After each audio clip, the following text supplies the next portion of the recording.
Please stand and bow your heads as I pray. Dear Lord, we come before you today to give you honor and praise. You are the source of all our blessings. Thank you for every gift that we have been given. The month of May is a time that we honor our mothers, show respect for law enforcement, and honor our veterans. In doing so, blessed be all the mothers who have come into our lives, whose kindness, care, and loving remain with us always. Be with our public safety officers, keeping them safe as they take to the streets of our county and communities while upholding law and order. And let us give thanks for our veterans who have served and those currently serving to protect our freedoms. Thank you for the opportunity to come and gather together this day, and I ask for your hand and blessing on this meeting. Guide and direct our meeting so that it is full of wisdom, productivity, and respect for one another. In your name we pray. Amen. Amen. I pledge allegiance to the flag of the United States of America and to the republic for which it stands, one nation, under God, indivisible, with liberty and justice for all. Hear ye, hear ye. The Elkhart County Council is now in session to hear any and all business brought before them. Thank you.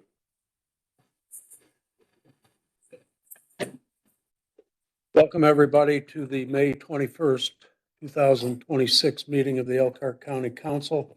Randy, would you please call the roll? Mr. Bielski? Here. Clark? Here. Mr. Graham? Here. Mr. Hess? Mr. Reesecker? Here. Mr. Stump? Here. Mr. Young? Here. Thank you. You've all received copies of last meeting's minutes, which was April 16th, 2026. Any corrections or comments? Motion approved. Second. Been moved and seconded to approve the minutes of the April 16th meeting. All those in favor say aye. Aye. Opposed say no, and that passes 6-0. Commissioners, do you have any reports you'd like to make or comments you'd like to make? Okay. Council, we'll start with Doug. Okay, I got a couple items.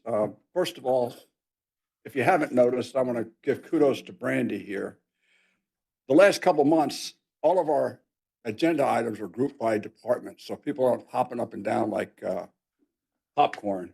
And it makes it, I think, a lot easier for us to follow through as one person goes up at a time. And I want to thank Brandy for following through in that detail. I think it's much more helpful for the crowd. Second thing, just a general statement. I had a lot of issues, at least. I know others did as well with our agenda this month, with apparently some people that place, I'll call them a placeholder on our agenda and then fill in the details later. That's not fair, folks. We need a chance to review the information that backs these things up, and 1 or 2 days in advance is not enough time. It's not fair to the citizens. It's not fair to the people that we represent.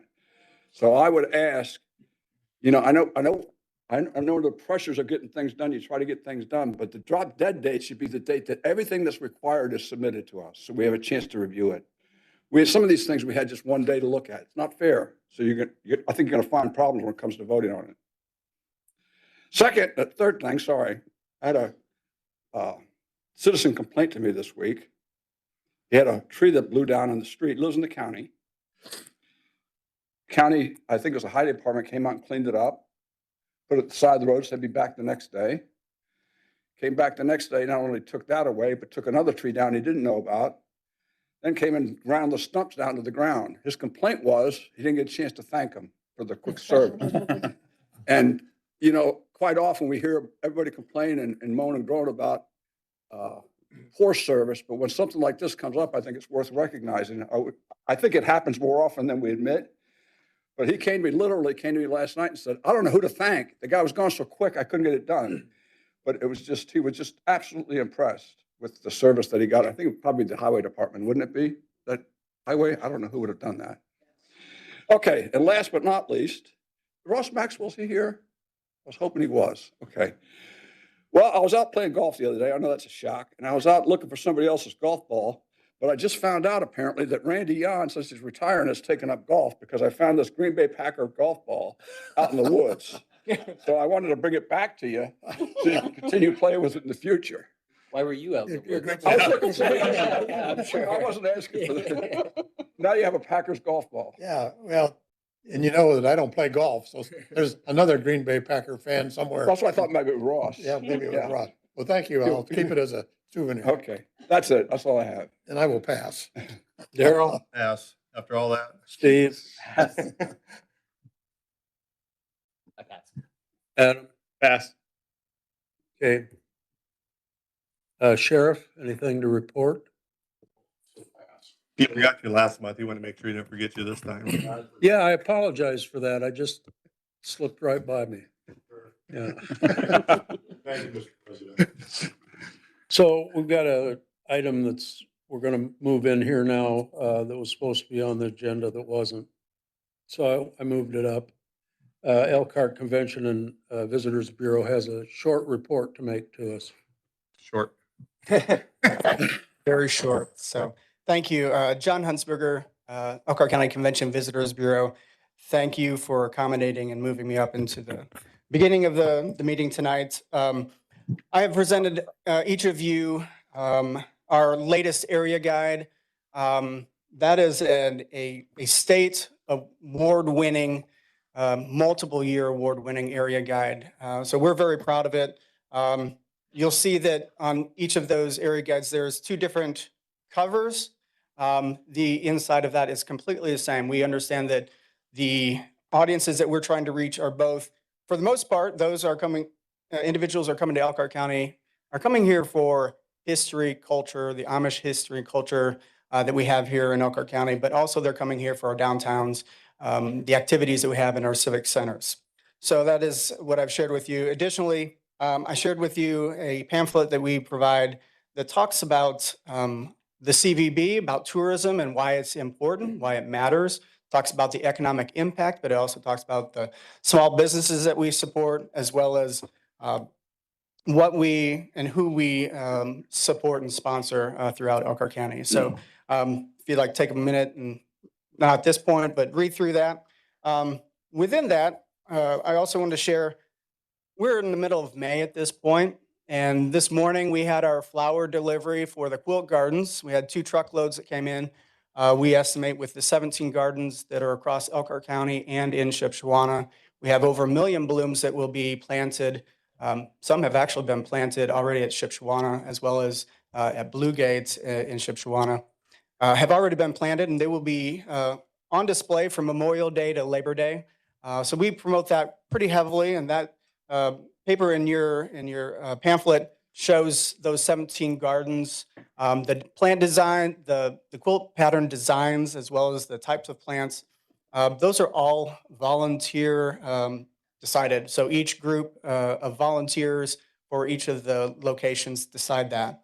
So with that, we provide the flowers, we do the marketing, they do the planting, and then they have amazing community pride where they actually still go out, they water, they plant, and they maintain those throughout the year. So that is what I shared.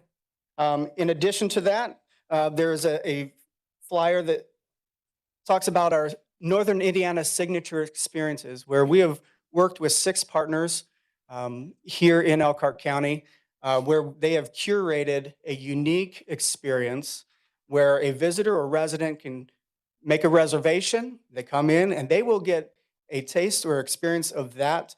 So for instance, we're working with the Hall of Heroes is one of those partners. So someone buys a ticket, they have to reserve it.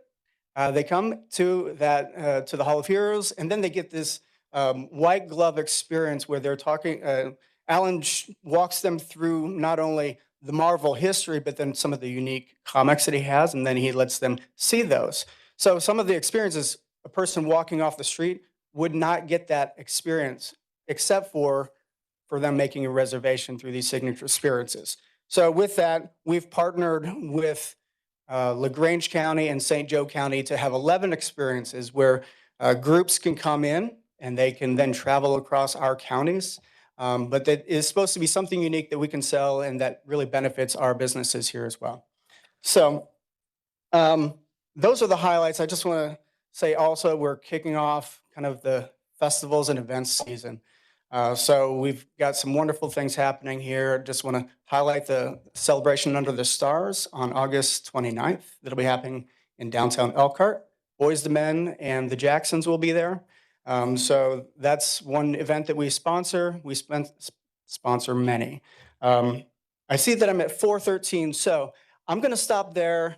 Go to visitelkhartcounty.com for all of the events in Elkhart County. It's there. You can sort it by dates. You can sort it by city or town, or by type of event. So with that, thank you very much for hearing me, and thank you for your time, unless you have any questions. Any questions for John? Okay. All right. Thank you all very much. Very much. Okay, so we're at the point of the meeting where we do our additional appropriations. And I'll explain how we do those, and then we'll start. So we are now moving to the additional appropriation requests. Each request will be handled separately by the board, and I will give the public and council members, as a part of the public hearing process, an opportunity to comment after presentation of the appropriation request. When no further comments are made on the specific request, the public hearing will be deemed closed and the council will vote upon the specific request. So with that, we'll start. Up first is the auditor's office asking for $7,172.50 from the general fund. This is just to cover the ongoing arbitrage services, the charges that we have for an invoice. Move to approve. I'll second. Any questions from the council? Questions from the audience? If none, it's been moved and seconded to appropriate $7,172.50 from the general fund. All those in favor say aye. Aye. And opposed say no, and it passes 6-0. Planning and Development asking for $10,100 from the Middlebury Southeast TIF Fund.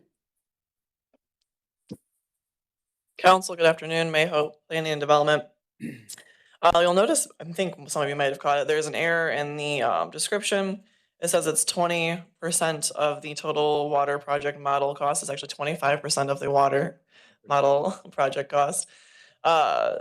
This is a study that's done about every 10 years. It's done to assess the entirety of the water utility system. Middlebury's RDC is already committed to spending the $60,600.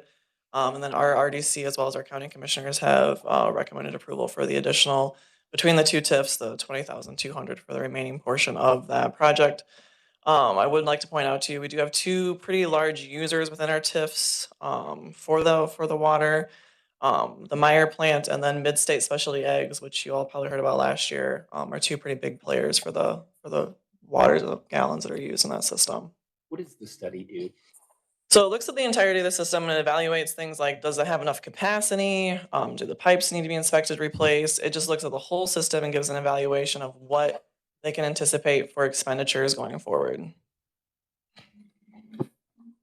May, we've talked a number of times about expansion of the water service north up to the industrial area. Is that going to be a part of this study, or is that something That is in the future? good question. That's separate than this study. This one really looks at the existing infrastructure and how current users are impacted. It also kind of considers the water towers in place, and then it also considers, like, is there enough fire suppression for the industrial uses within that exist already within Middlebury too. So kind of a impact on what's already existing. How about some of the other cities in the county? Did they get TIF money to help offset as well, or is it? 'Cause I don't remember seeing this before. Good question. So Middlebury, our TIFs are within the boundaries of Middlebury, but since we have a good working relationship with them, we come forward with the appropriations. Our RDC comes forward with those appropriation requests. Town of Bristol would do much of the same thing, but their TIFs are held under their own RDC within the town. So actually explain that to me, because I know one of the questions I've raised is why is it always Middlebury I'm seeing TIFs with? But you're saying because Bristol handles their own? What, and sorry, just to understand better, why do they handle their own and we handle Middlebury's? So Bristol handles their own because they created their own and took them on at the time of creation. Middlebury's we handle on their behalf. because they started in the county and over time Middlebury has grown and we've added on to those TIFs and we don't want to, I think the questions come up before, hey, why don't we just give Middlebury the TIFs, they're in their jurisdiction. We don't want to do that because then we'd have to cut off all the growth that's happened so far and they'd have to start over, if that makes sense.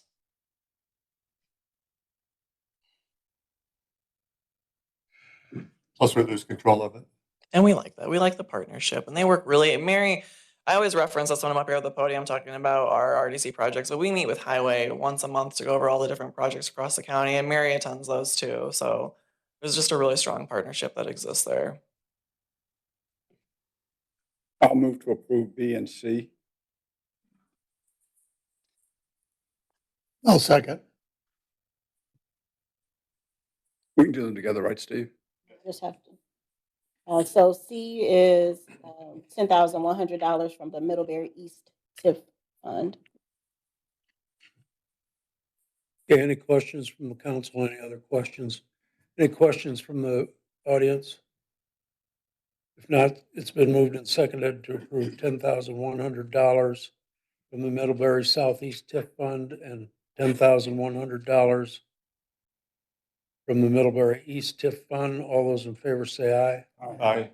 Those opposed say no, and that passes 6 to, We stay up here for just 1 Yeah, second. of course. I do have one more question, but it doesn't affect. well, it passes 6-0, but go ahead, ask your I just question. didn't want you to walk away and then. No, you're fine.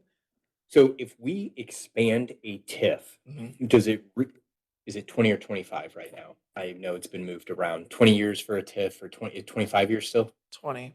Yeah. So for 20 years, you expand the western border. Doesn't really matter. Does it restart the entire TIF or does it just for the area that's been expanded? It's just for the area that's been expanded. So the original borders go away at that 20. And it depends on, I mean, there's some flexibility, I think, there too, but in general, it's just for the new area you're looking at. Yeah. And again, I just want to put my opinion out there.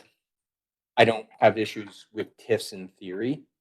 I don't want to see us just keep things in a TIF in perpetuity. I don't think that's the purpose. So Yeah, and I think yeah, definitely. And I think the spirit, the point of having a TIF too is it's usually tied to the expectation of a development that's going to happen, right? So it's not just with the idea that's always going to be going on. Yeah. But there are communities that are doing it different, and I will speak up if I haven't seen it. So Yeah. I'm not saying it's happening, but I just want to make sure I'm clear on that. Yeah. Fair question. Good question. Thank you. Thank you. Public Defender asking for $37,509.78 from the Public Defender Supplemental Fund. Yes, we're asking for Jeff Majerick from the Chief Public Defender from Elkhart County Public Defender's Office. We are seeking the 37,509 for a part-time position. She is the person that would be filling that position is a 42-year employee who presently works in Superior Court 4, would be staying there. Around April, we had to move a person from Superior Court 4 full-time into juvenile based on scheduling, numbers increasing, letters we received from the Commission on Court-Appointed Attorneys, which used to be the Indiana Public Defenders Commission, about those numbers getting too high, well over 100% for each of the 3 that are in that court. We're asking that we get the money from our supplemental fund, which holds $111,514 presently. This would be a temporary position to the end of the year. We recently put someone at the last meeting, you guys gave us a position part-time out of that fund. An employee that was full-time is now part-time. We're asking that Teresa be allowed to go part-time. And basically, we would be at the same position as Superior Court 4 with the number of people with those 2 part-timers, but one we've moved and added to juvenile. Gives us until the end of the year to figure out what we're going to do with staffing going forward. Gives you till September. Well, till September. I know one of my concerns has been, I understand that you're over 100% juvenile, but there's other courts that are substantially under 100%. I have concern on that. So again, you have to look at the totality. If you have 2 that are over 100% and 10 that are under, I want to make sure we're balancing. I saw a lot that were in the 60s, 70s, 80%.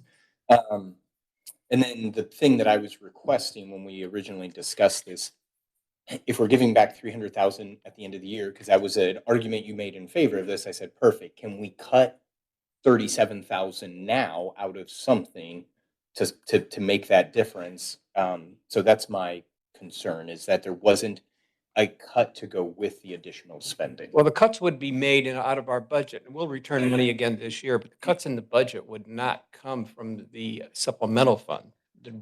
It would not be possible under the law. The cuts would have to come from the general fund, which we're working on, and you and I have had conversations with regards to that. We're hoping that we will find monies from the combining of our 3 offices into the 1 office where we're now located. I just wanted that to come a little quicker, maybe. So, because I love when somebody says, hey, I know we're taking out of here, but we're cutting out of here so you can see a net effect. I'm very open to that.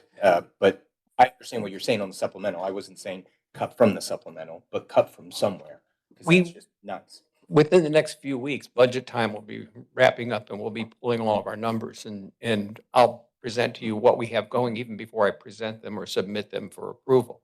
But we are looking presently at where we will cut. We've seen places we can cut. And at that point, we will see if there's something we can put, because I think we might be asking to replace those 2 part-time positions, but that would be left up to the September and the CCPC and that whole process. We're not trying to replace the CCPC process through this, because it's not going to be an unending positions. They are temporary by law if we take them out of the supplemental fund. Jeff, I want to say thanks for meeting with me and others to walk through this, because it was somewhat complicated, but thanks for the time. Appreciate you coming up and visiting. Yep. I'd move that we approve. Second. I'll ask for a roll call on this, please. Any other questions from the council? I just want to make a statement while we have a pretty decent audience here. I appreciate you bringing us up as well. I also appreciate you saying this is till September and that we're looking through things, but to hear you say that the combining of offices you are looking at. So I know it's Doug's asked that, there are a lot of us have asked, where can we start seeing that with the new courthouse? So I'm looking forward to seeing some of those throughout the budget process of where some of the savings from this new building are going to start come to fruition. I can tell you we've already given up 1 lease on a copier, because we had 3 different buildings and now we're down to 2 copiers instead of 3 copiers. I know you have no control of your cases, but I just feel that we're growing so much. I mean, I know I voted against this whole program back in the day because I knew it was going to spiral, and now the prosecuting attorney grows, you grow, and I think I can prove this one this time, but I think from now I'm going to be watching it closely on what we're spending here and stuff. But I'd like to see what our net figure is. We've got this much from the state. I want to see what our net figure is, what that is. That's what I'm hoping. I've asked for some numbers, but yeah, if the prosecutor would stop growing, we'd stop growing too, I would hope. Cases are going up. Cases in juvenile are expected to go up, and we've heard numbers of 20% of cases being filed for 2020 through the end of 2026. Yeah, and again, one of the functions of government is the rule of law. But I agree with you. As soon as we got that reimbursement, it gets reimbursed, right? But it just keeps growing. And there's other things that we do pay for. Steve, I don't think that's the case. We're growing so much since we started the reimbursement. Because we were getting the reimbursement before, just we weren't within the guidelines of it. So I don't know that there's been that substantial of a growth. There might have been. Oh, it's growing. I know it's growing, but not as much as it sounds. I would say the numbers for 3 years. So Okay. I would say that since 2020, when the reimbursement started, I think we've added 3 positions. Yeah. And that was one of them actually was a juvenile position because we were down to 2, but that department keeps growing, and it keeps growing in the number of cases that are filed. And I can sit down and discuss to you why it's hard to switch somebody from one court to another court. They've shrunk the number of courts, but you've then packed the length of time the attorneys have to be in each individual court. One thing, when I was studying this question last night, I went back and reviewed some of the material that we had put together when we was arguing for the commission to start with. And one thing that the commission had kind of warned us and other counties about is that juvenile representation is somewhat different than with adults with some of those special cases that they've got. And they were concerned that it doesn't work real well just to move a public defender from adult cases to juvenile without at least some sort of training or some guidance in dealing with those cases. That seemed to be pretty strong in the message that I was reading. So I don't want to get in an argument with Steve, but I think that there is, It's a I think there fair, are some If I concerns. may, there is specialized training for the juvenile. The problem with juveniles, it runs 5 days a week. And even when Mr. Clark was up in our office and ran into one of the, one of our juvenile attorneys, I asked him, I said, like, might you get notice today that you have a hearing tomorrow in juvenile court? And he said, I wear a suit every day because I might get notice in the morning that I have a hearing in the afternoon. Well, the problem with that is if you're scheduled to be in circuit court all day and you're assigned, to assist with a case in juvenile court, you fostered a relationship with that person. Then you get, a hearing set the next day, but you have a full day of hearings in another court. It's a different animal. And so it's hard to just move people around and put them in juvenile when they have their others, scheduled hearings throughout the week. I'll give a little more because we are having this discussion, and I think it's a healthy debate and it's good. So when I see, well, we're over on this court in particular, and I do think juvenile is different. It's its own animal. You have anything from murders to truancy. I mean, it is its own unique thing. So I don't disagree with any of that. We're 100%, we're 104% or something. Okay, well, I see 70, 70, 70, 70. Like, can we shift some of this around and put it over? Maybe, maybe not, but I'd like to understand that a little bit better. I hear, well, we get reimbursed. And so for years I've sat up here, every time we do the budget and I hear about the reimbursement, I say, perfect. Can I see what it was before and after? Waiting on numbers. So I discount that. I hear, what are other arguments I hear? When I just ask the follow-up, the communication stops, and that's when I start saying, okay, well, is there anything, here's one I heard recently. Well, we give back 300 every year. Perfect. Could we take 30 of that as an offset so we can see that difference? There's nothing that was the first thing I did. I scanned down to the bottom to see if there was an offset. There isn't. So at some point, for me, I just have to start, okay, well, I'm going to start voting against some of these until I get some of those answers, get some of those questions. And I don't think for me, it's not inappropriate to okay, but I want to know all of this. So, yeah. Jeff, that's some of the stuff he probably ought to bring with him when in the budget stuff. Well, in the budget time too, but what he did say earlier is it can't come, it either can or cannot come out of the supplemental. So that's why it's got to come through this way. So you could do a reduction in the general. If one of the Offset, arguments is I'm going to give back 300, we'll give 30 of it now. okay. Yeah. I Fair don't think enough. that's, Has that been moved in second? Where are we We've at? got a motion in a second. We I do. just wanted to say one thing. In the juvenile in particular, we have certain standards we have to provide the people we're defending from the public defender's office. You might help me with this, because you probably know more about it than I do. Probably But- not. He's not an attorney.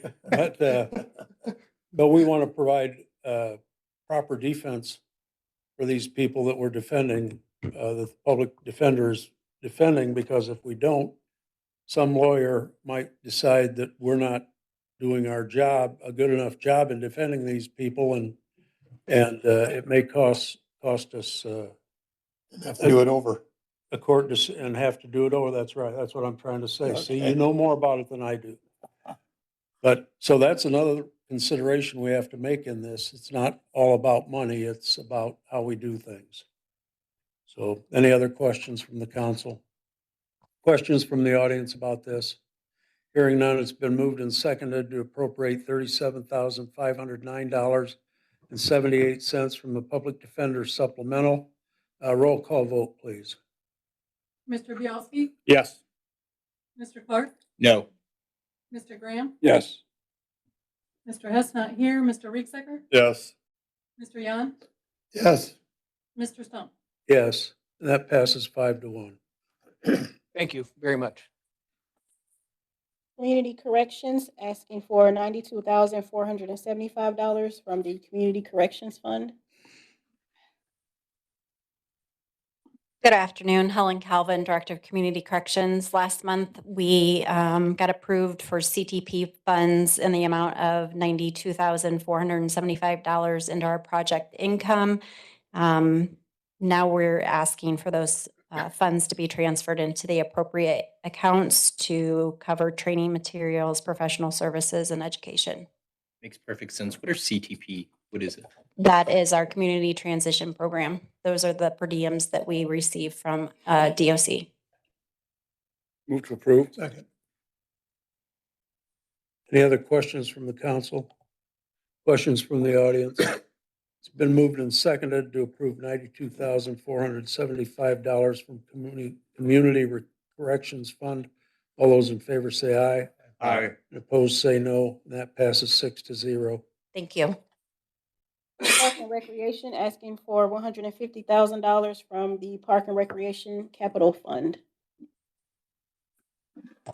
Good afternoon, Council. Rhonda D. Care, Director of Parks. This is our capital fund, which comes from our user fees, mainly from entrance into Oxbow County Park. And we utilize these funds to make repairs everywhere throughout our department. Move to approve. Second. Any questions from the council? Thank you for answering my question. I was going to ask where the money came from, but Questions from the audience? If not, it's been moved and seconded to approve $150,000 from Park and Recreation Capital Fund. All those in favor say aye. Aye. Opposed say no, and that passes 6-0. Park and Rec asking for $20,000 from their Park and Recreational Capital Fund.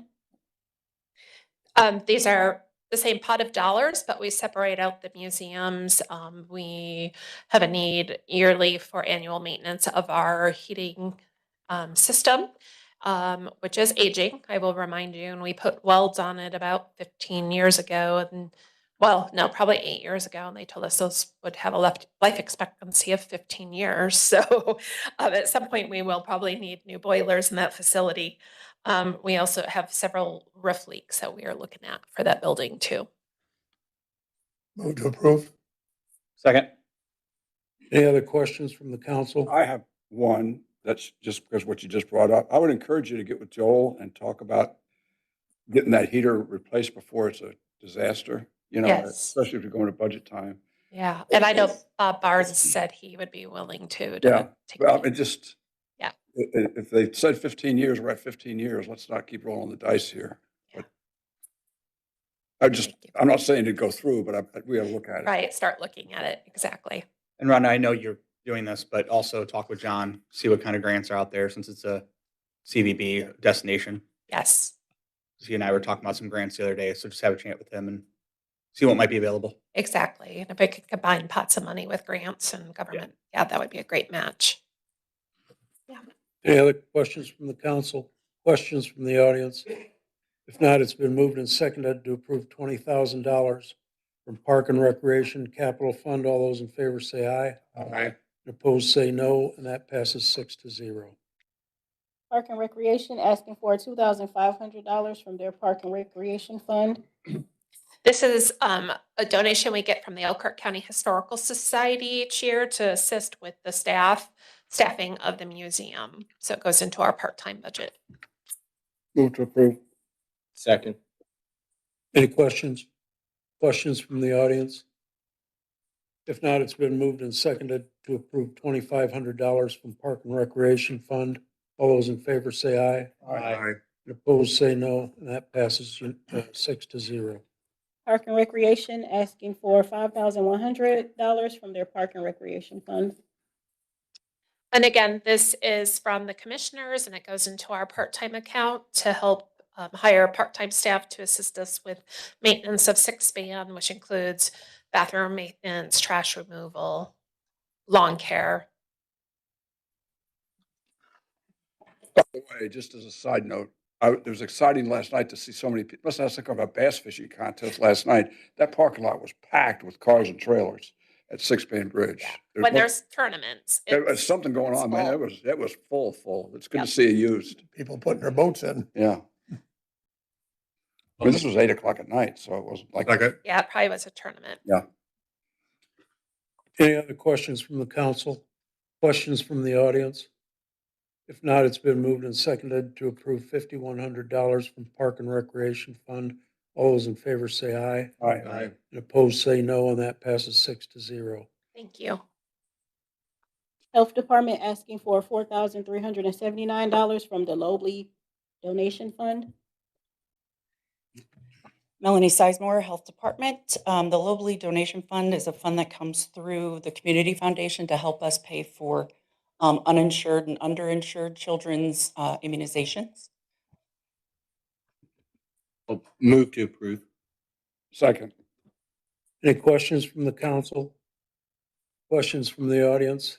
If not, it's been moved and seconded to approve $4,379 from the Lobley Donation Fund. All those in favor say aye. Aye. And opposed? And it passes 6-0. Health Department asking for $175,000 from the Tobacco Prevention and Cessation Fund. This is a grant that we get through the Indiana Department of Health that comes through the settlement dollars, tobacco settlement dollars. We use it to do tobacco prevention and cessation work in the county and also to work with the youth. This is a grant that's tied to certain projects and programs and pieces. So we follow those guidelines and we have to meet certain requirements. So this allows us to work with various partners in the schools and have 2 full-time staff doing the work. One is specific for the youth, which is the VOICE program. That's to help set up advocacy programs for a tobacco-free lifestyle with those kids. And then we have our TPC coordinator for the other person. What is TPC? Tobacco prevention and cessation. Yeah. So obviously I tried to Yeah. give you a heads up. So thank you for answering some of the questions I had. What are kind of some of the parameters? I'm not saying I'm going to vote against it. I'm just trying to understand the fund. What are some of the parameters of what it has to be used for? So one of the things that we have to do on an annual basis is go to the various stores that sell tobacco products, and we have to do an audit to see where the products are placed, to see if they're within reach or sight of children. And we have to see like what advertising is there, and if that is around children. A good number of our gas stations and such have all of that there, and especially near schools. So our job is then to work with them to try and get them to move it, which doesn't always happen because obviously tobacco makes them money. So we also then work on projects like getting tobacco-free policies within the cities. The city of Elkhart has one, and we're currently working with the city of Napanee. And we also do monthly coalition meetings to gather people from a couple of counties and organizations that have a similar interest in helping us do some of this work. The same with VOICE, they do that as well. So, just to clarify, I'm not sure. I understood Steve's question, but so the funds have to be used for something to do with tobacco related? Absolutely. I'm assuming that from what you Yes. said. Okay. 100% of the funds. So in our case, the 175,000 for the most part is covering 2 full-time staff and then some supplies that we need. So with the staff, one of them's largely going to schools and one of them doing other things, part of it going into gas stations, stuff like that. Yeah, doing the whole project, yeah. As part of this project, to have measurements about whether these things are actually doing any good in terms of reducing. Yes. We have all kinds of data on what our impact is, but currently we're at 65.9 per 100,000 residents for lung cancer cases. That's down about 7. And then we have 393 deaths attributed to smoking and secondhand smoke in 2025. And that's where our work comes in, is the education, the little Surgeon General's warning. We hit on that all the time. We talk about the vaping, and no, if you're a smoker, going to vaping doesn't solve the problem. And we have a number of other data, like 42% of smoking adults have related illnesses such as cancer, asthma, and COPD later in life. I have if you'd like the flyer, I can certainly give it to you. Well, Dave's not here to enjoy my comment, but 19 years ago, I took Neil Herman's place on this council, and he was a heavy smoker, and he used to always vote against this because he thought you were picking on him.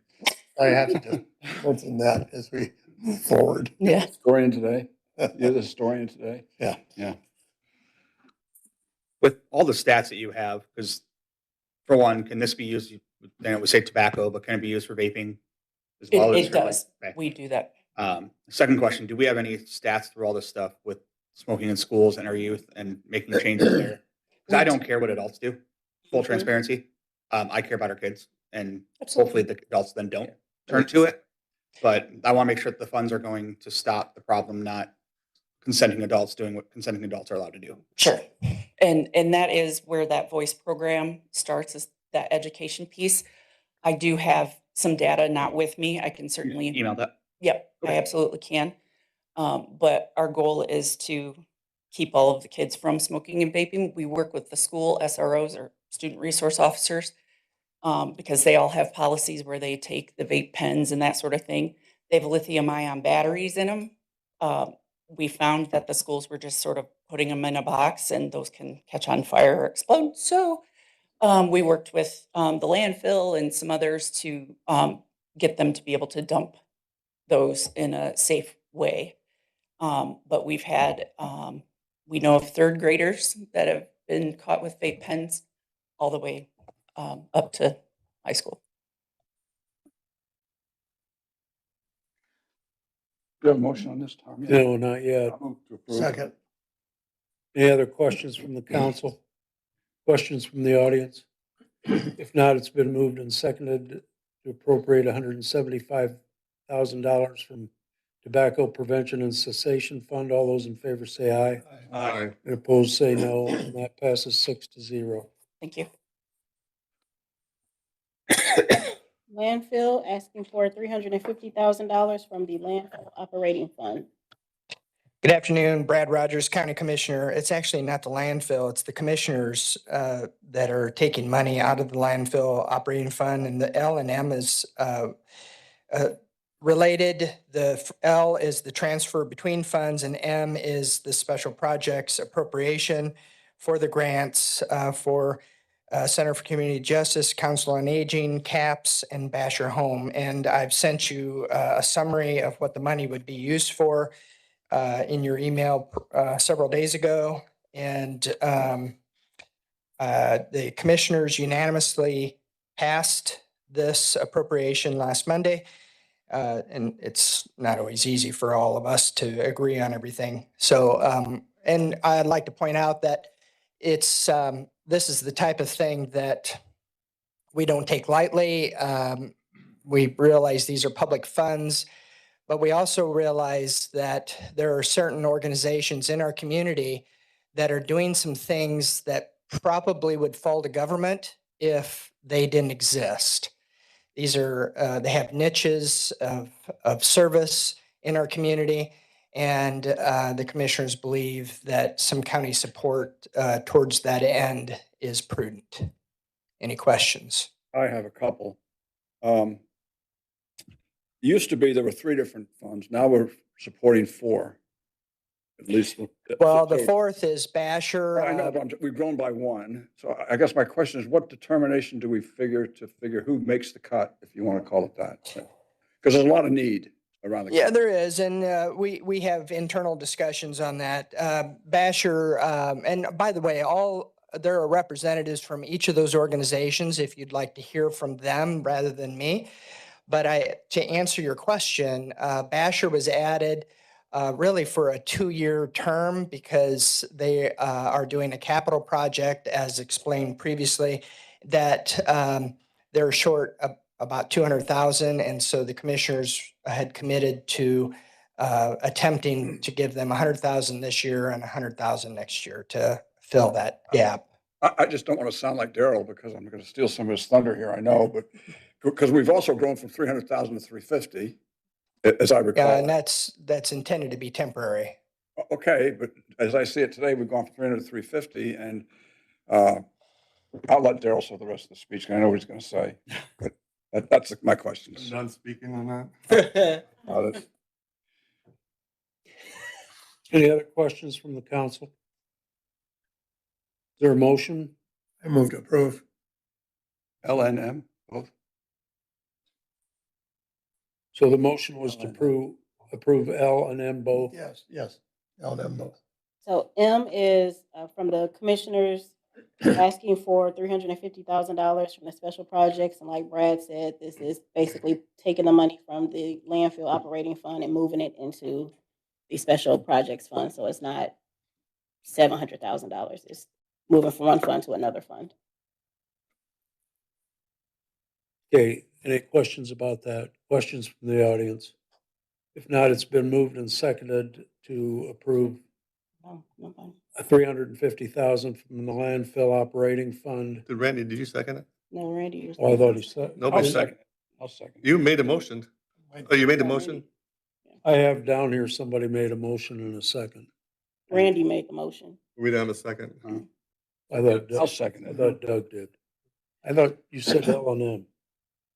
LNM, right. He didn't say Well, second, he just said. I originally said M and then or L, and then he asked if I wanted to do M as Oh, well. okay. So I agreed to that.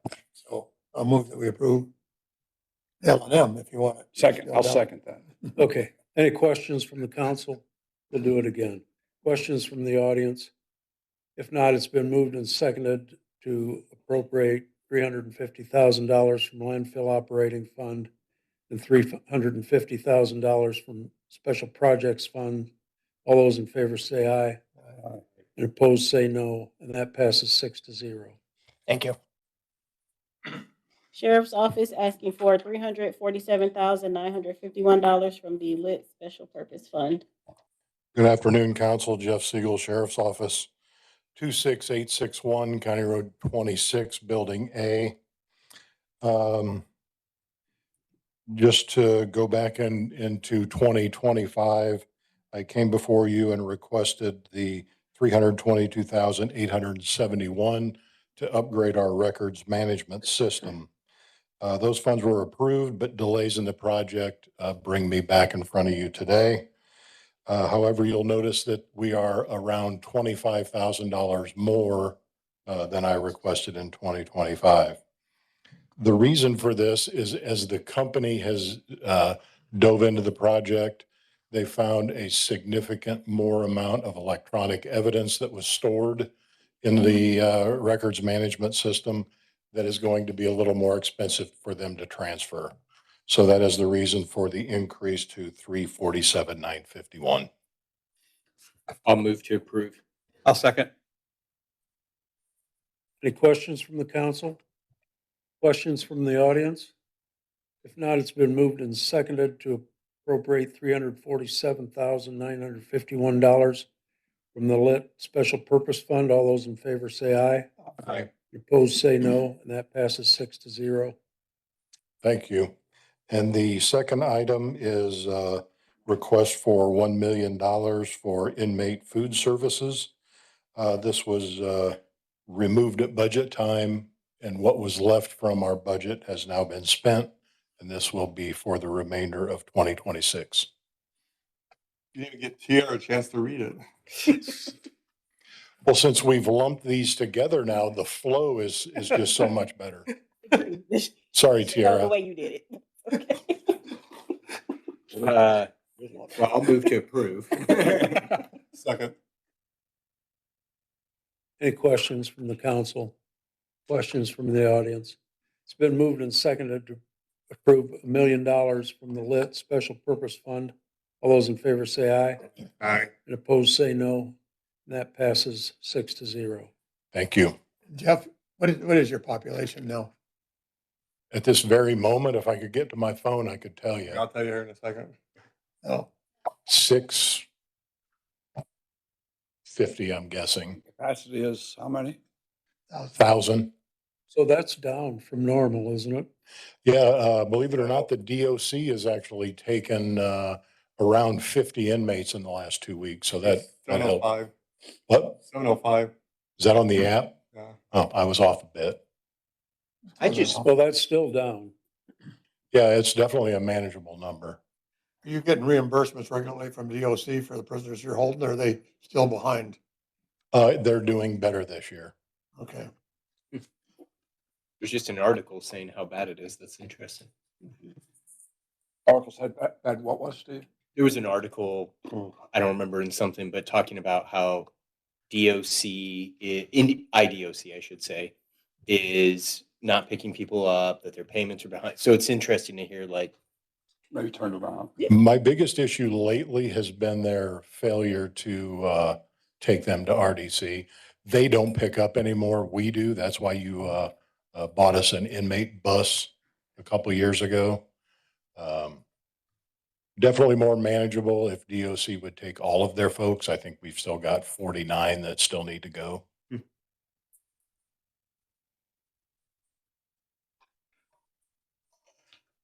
Dismissed.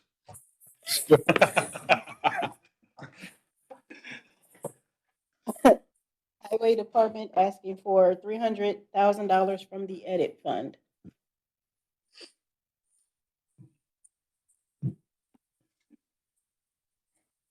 Good afternoon. Tim Jackson with the County Highway Department. First appropriation we're asking is for Bridge 407, $300,000. Bridge 407 is located on Cottage Avenue, just north of the railroad, northeast side of the city of Goshen. Bridge has been identified as structurally deficient. Last year, we retained a firm for an engineering assessment to determine whether or not a superstructure replacement would be sufficient, or if a full replacement is necessary. Their recommendation was to complete a superstructure replacement only, thereby saving quite a bit of cost as opposed to replacing the substructure. this isn't particularly regarding this, but I know that a lot of the councilmen have made similar comments, but we want to make sure, I know with the gas tax and the gas, what's the other part? The second part that was Sales. The gas tax and the excise tax. excise tax. That's what I'm trying to think of. So the sales tax and the excise tax, with those two being taken out, I know at some point it's going to hit us to the tune of around $1 million per month. Mhm. And so obviously that'll hit us, who knows how long. And I also get the other side of people are feeling it at the pump in particular right Sure. this moment. The thing that I just want to make sure that, in my opinion, I've heard Doug Graham say this, I think I've heard Daryl and Adam, we don't want to stop paving roads. We don't want our roads to get bad. So that's not a place there's a lot of other things I'd cut before roads. So I just want to make sure we do not take our foot off the gas on making sure that our roads are improving. I appreciate that. The paver rating, I want to see that keep going up. Sure. Pacer. Pacer. Yeah. Yes. One of the future appropriations will be tabled as far as paving. We've evaluated our plan. Next month, we will be coming forward with $2 million from a different fund to make up the difference for that. That's what I was going to ask. Why did it get tabled? But if it's just to put it from a different fund, obviously that's your guys' business. Yes. I don't care. I just want to make sure we don't stop paving roads or maintaining our roads or whatever. Thank you. Do we have a motion on that? No. I move to approve. Any questions from the council? Questions from the audience? If not, it's been moved and seconded to approve $300,000 from the edit fund. All those in favor say aye. Aye. Opposed, say no. That passes 6-0. Highway asking for $400,000 from the edit fund. This appropriation is for Bridge 385. Bridge 385 is on County Road 18, also known as Hively Avenue. It is approximately 1/2 mile west of the roundabout. That bridge is currently receiving federal aid as part of a bridge replacement project. One of the components of that is working through the environmental process, the NEPA document. We're approaching the end of the environmental process, at which point right-of-way acquisition would begin. There will be mitigation necessary as part of the project as well. So this appropriation is for the right-of-way acquisition cost, in lieu fee, and associated costs. So of this 400,000, how much are we paying DNR? At this point, roughly $80,000. So I'm making that point just for the public to understand that this is a government doing government things, having to pay another arm of government to be allowed to do something that the government's making us do. Mhm. So when we talk about fees adding up, it's across the board. The county's getting affected. Everybody's affected by outrageous government fees. And I just want to make the point on that one. Thank you. Mhm. 20% of this is paying another arm of government to be allowed to do this. Sure. Again, is there not a bridge you guys are not working on? Few and far between. Every month, it seems like we have 2 or 3 bridges on the agenda. A lot of waterways. Motion to approve. Second. Any questions from the council? Questions from the audience? If not, it's been moved and seconded to approve $400,000 from the edit fund. All those in favor say aye. Aye. Opposed, say no. And that passes 6-0. Highway asking for $100,000 from the Major Bridge Fund. So this appropriation is in regards to, NDOT last year completed a study regarding options at County Road 17, State Road 120. They brought forth various recommendations, a preferred alternative that we were, it's probably would result in minimal impacts as far as improving the intersection. So we as the county, what we would like to do is look at the area at a much more macro level, basically do some traffic modeling, develop basically evaluate some other options regarding what might be long-term capacity help. Basically for that 17 area. and 120, you said? Yes. Yeah. Mhm. Yeah. Bad intersection. Yeah. It's 17-120. The county also completed a traffic study at the Division Street Bridge in Bristol as well. Much a similar situation as far as very limited capacity. So at this point, we're trying to take a broad approach regarding what options are available to try to help. Move to approve. Second. Any questions from the council? Questions from the audience? If not, it's been moved and seconded to appropriate $100,000 from Major Bridge. All those in favor say aye. Aye. And opposed say no, and that passes 6-0. Highway asking for $250,000 from Major Bridge.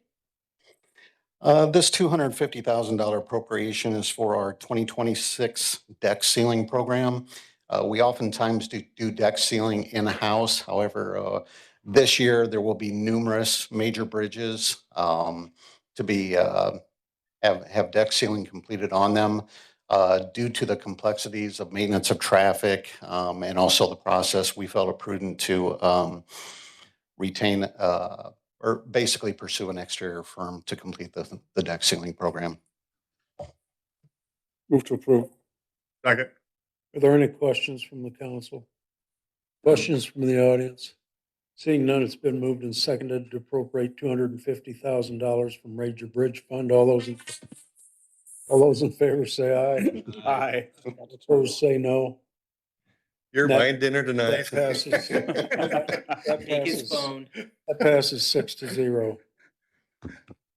Highway asking for $1,500,000 from the Motor Vehicle Highway Restricted Fund.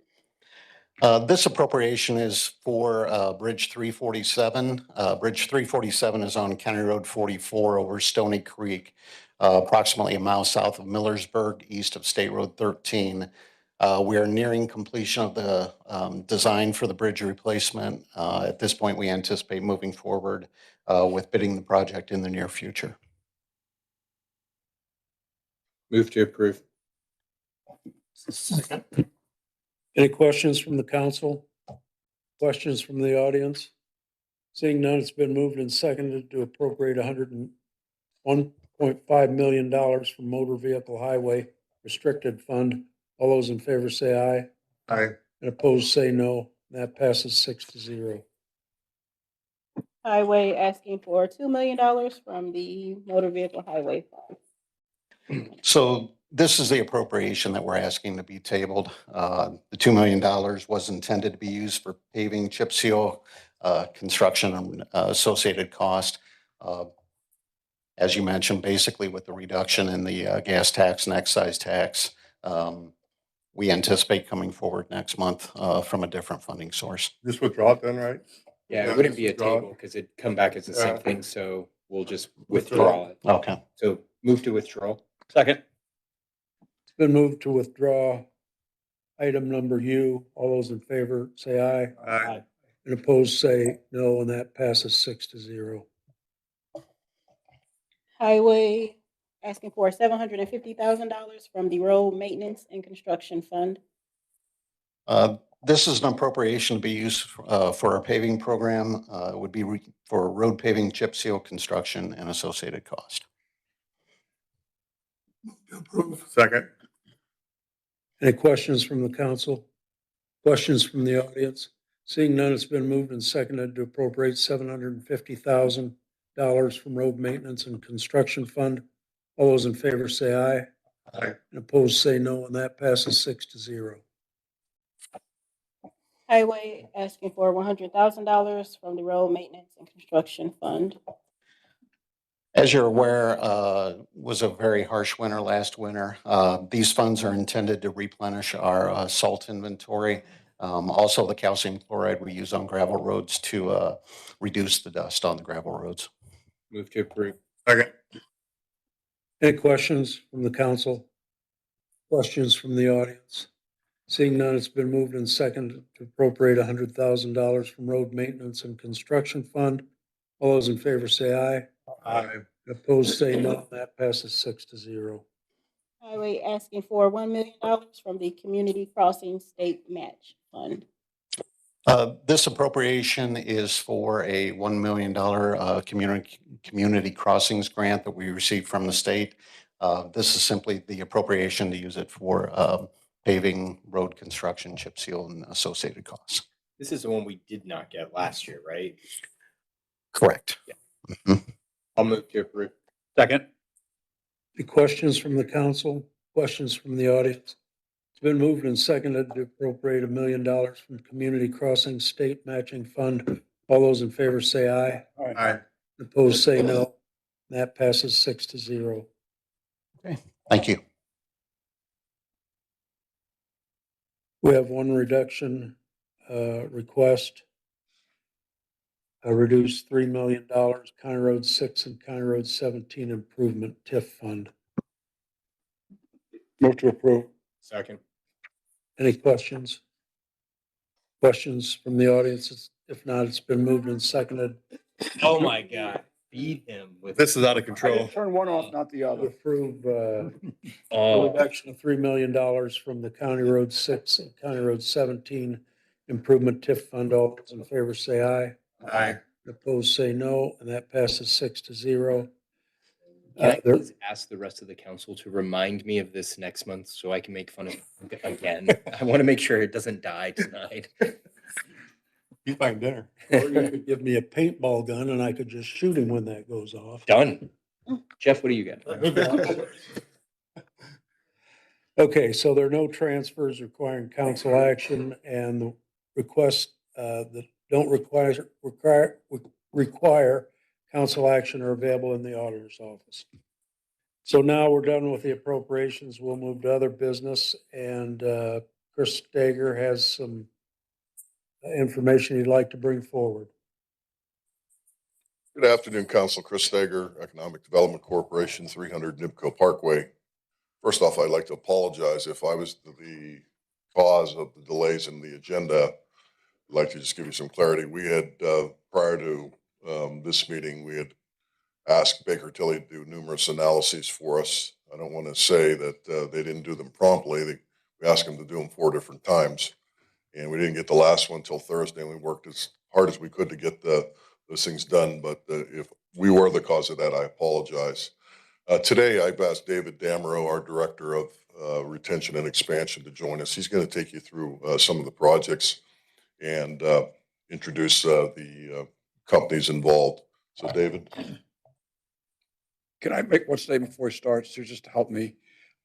Our resident expert on SEA one is down the end of the table here. Oh, But I'd be interested in the future, any of these tax, either renewals or new declaratory, whatever we're coming up with. We could see what SEA one did in lieu of, so we'll make sure we're not. So I can explain a little bit about what we did, and Steve and I have talked about this a little bit, but initially, what we do is we score them as we traditionally have over many years. When we started to look at the different depreciation pools, every company based on how they utilize the equipment and how they assess the evaluate the equipment for their banks, typically we see depreciation pool 2, depreciation, which is 5 to 7 years of depreciation. Depreciation pool 1 is 1 to 4 years. So I had the model originally in depreciation pool 2, and I said, well, I want to see how depreciation pool 1 affects them. So we did have them rerun them. And then ultimately what I ended up, I think is the best decision is we try to look at when the perceived financial challenge might be with the state in 2028. So what ultimately we came back and what we're recommending is that if you so decide to move forward with these, we've limited the term on any personal property to 3 years. Okay. And we left them in depreciation pool 2, which is typically the 4 to 7 year time window, to just try to be good provide as much of a safeguard as we can in this scenario. So that's kind of why it took as long as it did.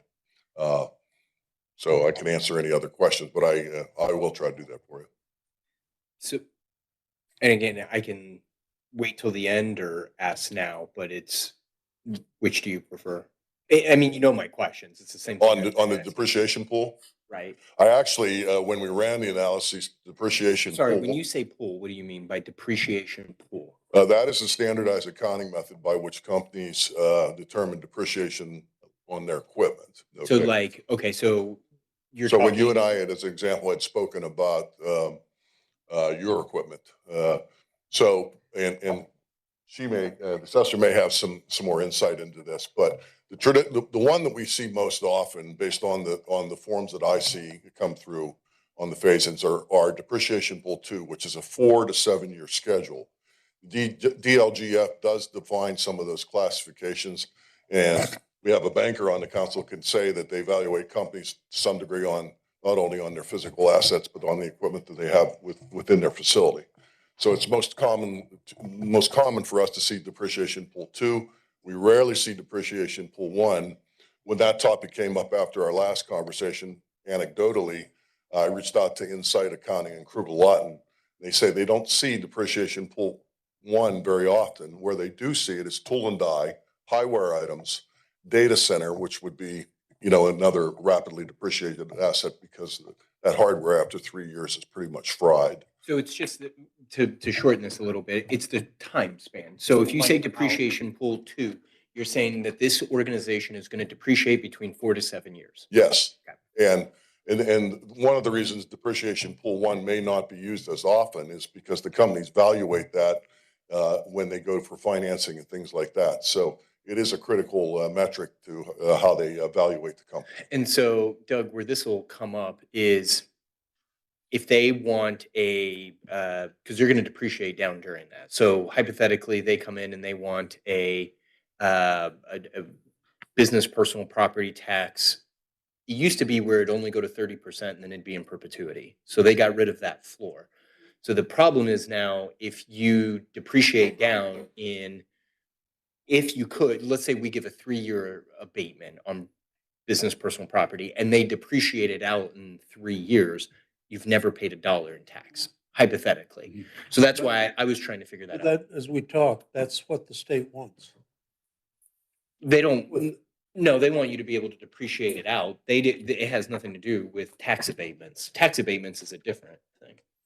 Well, why do you think that they have to pay on personal property? Why is there, if the state gives you an exemption of up to $2 million, why do you think that it's not fair for them to pay that?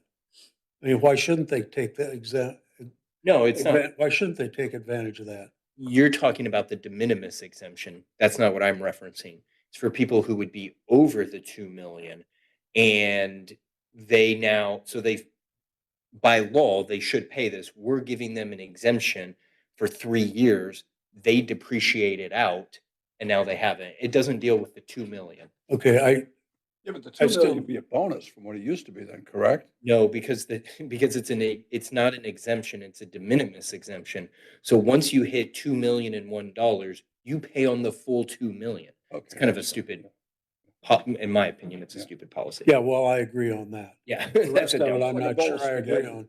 But then again, I'm not an accountant either, but I just know I want to depreciate my equipment as quickly as is legal. 100%. Yeah, everybody does. I would too. And there, It's just now if you give a tax phase in, so if you depreciate it out in those 3 years, that organization, and again, we can say that's the right thing, but they will not pay $1 of taxes on that business personal property tax. but that's legal. If we give. If we- them- if we We make are it- it if is we make it legal. legal, We are right. giving them an exemption that would exempt everything though. And we just need to know that. Whereas like on the property, once the phase-in's done, they're going to pay in perpetuity, so there's an incentive to get them to do that. Now it's a little grayer on business personal property. That's my only. And typically, as an example, in a 3-year program, we step that at 33% increments. So the first year they get 100% forgiveness. Next year, 66, third year, 33%, and the fourth year, they're at the full tax load. Right. And you are correct. And so now, but if there is nothing there, Exactly right. you're So- zero. So that's a negative for the county because they're not going to take in as much money. But it's a positive for the company. Right. And Anytime that's, you and get that's tax what, rebate, that's what, yeah, and that's what we're doing. We're making an incentive for them to come here by not paying so much property tax originally. business personal property tax. The other thing is, Business personal property. I'm sorry, Tom. But that's the point. I mean, that's why we're doing this. So Yes. I don't think we ought to nitpick so much, but Well, unless you can convince me. more there than just you has to have be, already. what is the incentive? Because it used to be for income tax. Well, if you import people who are not in this county, there's no income tax. So then it's really down to one thing. It's the business, or it's not the business, it's the property tax. That's going in a different direction. And we just have to understand the implications and then we can make an informed decision. My argument wasn't whether it's right or wrong. It's what is the implication of it so we can make an informed decision. Well, and just to add on to a long conversation, I went to the RV Power Breakfast this morning, and I thought the governor gave a good talk. Best one I've heard in a long time. It was really, really well, but if I were to boil it down to a few words, it would be, we have a great state environment, economic environment for people to invest in and grow in. And don't be so quick to hand out lollipops anymore. Because when you look at the surrounding states, we already have some great advantages over them. We have a geographic equality, but when you look at the tax rates that some of our neighboring states have, we already have some great incentives for people to come here to start with. If I could make a point relative to that, one of Governor Braun's strategies is to grow business internally, Right. make them more competent versus Governor Holcomb's strategy of outside business attraction. One of the things that we have to do, and if you follow any type of manufacturing, is they're under a lot of pressure from the perspective of automation and AI. That is personal property. So, for us to create additional career pathways in our workforce, then those technologies have to be implemented into our manufacturing base. If not, our manufacturing base will leave, or somebody else will take their place and produce what we produce somewhere else. Anyway, it was a good speech this morning, I thought. One thing I heard from you that I think counteracts what you're telling me the governor said. At our summit, you talked about losing 9,700 jobs in Elkhart County in the next 5 years. So I'm looking at that. I find that difficult to believe, but you said you had to study. Well, that is the you had to- data that I got Yeah, that's what you got. through AI and some I'm other. picking you at your word. So I'm concerned about that those 9,700 jobs that are going to be gone in 5 years. It's a valid That's concern. That's one reason that I'm even thinking about these tax incentives right now. Besides, I think business pays more than their fair share in taxes. I think they do too. It's just not often to Elkhart County. Well, So, yeah. One of the So things the like your state of federal Indiana government, does your is they state- limit, for example, they do not incentivize relative to state incentives, employees that are based outside of the state of Indiana, that domicile outside of the state of Indiana. We've never looked at that. You know, we could potentially look at that and see what impact that would have going forward, but that is one of the ways that it's handled. Well, at that the law state could level. be changed if the state wanted to do it. I mean, I pay taxes on my income, or I don't pay taxes on my income in Michigan. I get a $50,000 exemption or something because I'm a senior citizen. But my accountant says that comes back to Indiana. You declare that in Indiana, so you pay Indiana for money you made in Michigan. So Michigan does it, or Indiana does it that way. They collect that money for me. Why don't they collect it from other people? I mean, that's something we should be somebody should be looking at, or state reps or somebody. We should be getting income tax from those people. I agree. Okay. So have we said enough so far? I mean, we got we said what I wanted to get out originally. Now we'll see And what the facts are. I'll never disagree that businesses pay enough taxes. I completely agree. It's just, who do they pay them to? It's to the federal government is my issue. Now, didn't I say they pay too much? You just said they don't pay enough? No, no. I think they pay more than enough. It's Okay. just to the All right. wrong All right. government. You have a hearing problem too? Yeah, I am. Not to the people who pave your roads. Hello there. Okay, sorry about that, Dave. My name's David Damrow. I'm from the Economic Development Corporation. The first project that we want to talk about is LT Development. LT Development LLC will back LT Aluminum. This startup will establish a state-of-the-art extrusion facility at 28505 County Road 20 West, Elkhart, with a 42,000 square foot addition to an existing site, which includes a 37,000 square foot and a 21,000 square foot building, delivering exceptional service and quality to clients within a 100-mile radius who need aluminum extrusions. Long-term objectives include expanding to 4 8-inch or larger extrusion presses and a 26-foot powder coating line. This $14 million investment in personal and real property will generate 30 jobs, each averaging over 60,000 in annual wages. Jeff Long and Chris Steger will answer any of your questions.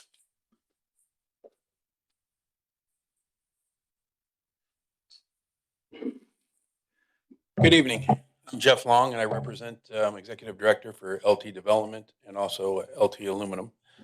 As Dave said, we're new to the area, but we import over $300 million in aluminum every year. We want to curb that and start making aluminum here in the States for a lot of reasons. Obviously, tariff being one of the number one reasons, but two, serviceability of our customers. We're also trying to vertically integrate, and this will not be the first time you see me this year. We will also be discussing a melting and a billet facility within the county as well, but we are working through that. They said that we would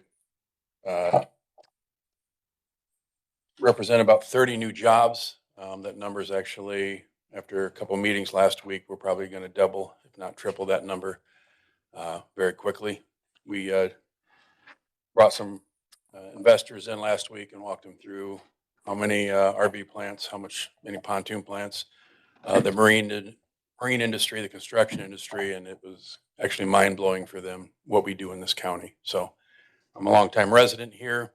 Our goal here is, Dave said it, to be a very technically advanced facility. A lot of automation, self-stackers, auto saws, automated stretching of the aluminum after the extrusion process.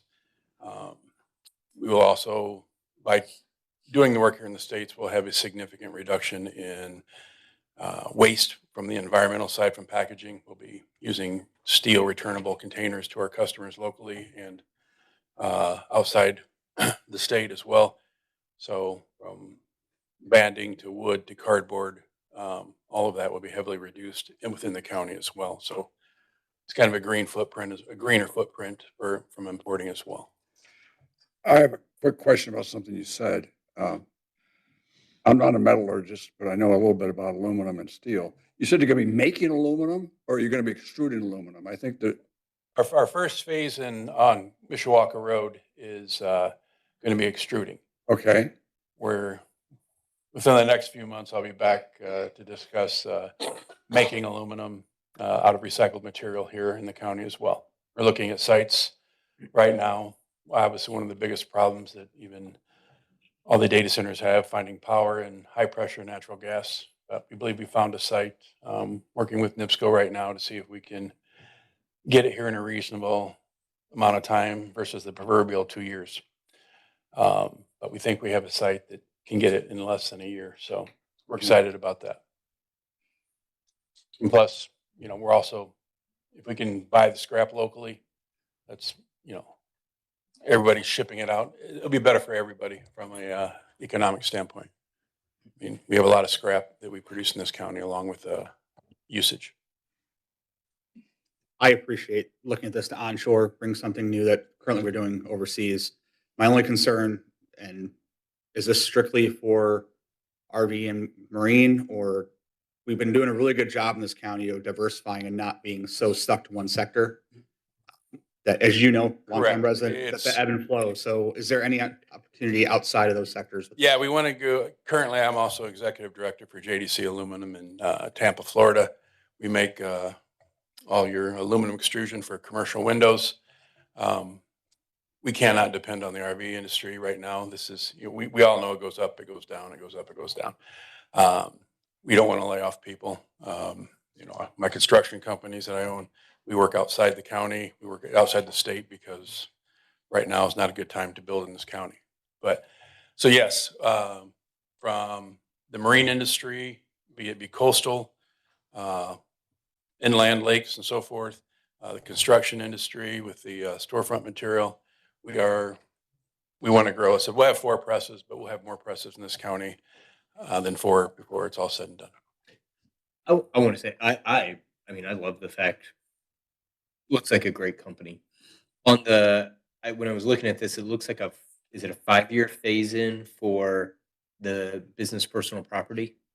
Yes. Oh, it's 3. You're saying 3. I'm saying phase in schedule says 5 years. Am I misreading this? Direct project impacts. What's that? What's that? I could be. In personal property, 5 years. That is how we originally scored it. Again, to keep it under the potential of going past the 28 window, I suggested a 3-year term on personal property.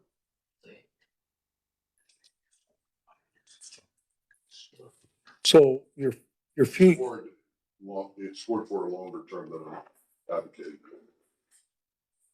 so in your future plans within the next couple of months, you're talking about a smelter? Is that? Yeah, well, it's a melting system. Okay, well, that's a smelter to me, I guess. So, yeah, that would, a lot of the aluminum does go out of the county and steel too, but you're strictly dealing in aluminum. And that would keep a lot of this aluminum scrap in the county. In the county. And yeah, I like. The company philosophy is all things aluminum. It's going to be, we'll eventually have sheet goods, structural members, construction, storefront material. Obviously we're not going to stick our head in the sand. We do currently supply a lot to the RV industry from overseas, but we also understand that there's always hiccups in the system, and it's nice to produce it locally because not all the companies have great management as far as ordering, and there's always a lot of crises that you have to avert, and being able to drop everything to get a couple master packs out to satisfy somebody's needs Yeah. is important. Let's face it, it's 3 months. From the time you order it, it's over 3 months by the time it gets there. So we want to separate ourselves based on service and service and cost based on savings due to automation, which again should create high quality maintenance jobs. Trying to think. So there's roughly 6 million in manufacturing equipment, if I see that. Do you know how do you guys appreciate that? How do we depreciate it? Yeah. Whatever this law allows us. Typically, it's 7 years on equipment, and I think 39 years on a building. So that'd still give us 4 years. Yeah. Which is what I'm trying to figure out is like, what is that? And for the council, in the declaratory resolution, It does say number 3 7 does say 3 years for personal property. So, thank you. Motion to approve. I'll second. Any other Here comes legal. Wait a minute. questions? Steve Olson, County Attorney. There are a few items in the declaratory resolution that just have to be described. I know a motion and seconds on the table, but for purposes of the public and awareness of the process that's going to happen, I'll just go through a few of those items. The declaratory resolution itself identifies the estimate of the value for redevelopment or rehabilitation of the real estate set at $7,377,000. The estimate value of personal property is split between different categories: manufacturing equipment at $6 million, research and development at $138,000, logistics and distribution at $350,000, IT equipment at $150,000. That's the total that Steve Clark was talking about at $6,638,000. They do show an estimated creation of 30 new full-time employees, which will bring in $1,801,640. This is you declaring a revitalization area if you proceed forward with this for a redevelopment deduction, a personal property deduction in the areas shown on the maps and plats identified within the declaration itself. Limitation and restriction for this: the economic revitalization area designation will remain in place only until September 1, 2027. So that's the period of time that they need to complete those improvements. The time period for the deduction, as noted, for redevelopment and rehabilitation improvements of the real estate, that's a 5-year term. For equipment, it is a 3-year term. We will have a hearing following this, if this does pass, on June 18, 2026 at your regular 4 p.m. Council meeting at this room. The company's obligations are subject to LT Development executing the agreement with respect to the terms, and they are required to stay in operation within Elkhart County for at least 7 years under your declaration. I'll do one of these for each of yours just so that information is shared. Thank you. Okay, so questions, other questions? Questions from the audience? Roll call vote, please. So we have a motion and a second. And if we pass this resolution, we're incorporating all those things you said. I mean, that's all incorporated in the resolution. So that's the only action we need to take is vote on this. Okay. So if there are no other questions, it's been moved and seconded to approve declaratory resolution CC 2026-10, possible tax phase-in. Could we have a roll call vote on this, Brandy, please? Yes. Mr. Bielski? Yes. Mr. Clark? Yes. Mr. Graham? No. Mr. Hess absent. Mr. Riecksecker? Yes. Mr. Yan? Yes. Mr. Stone? Yes. That passes 5-1.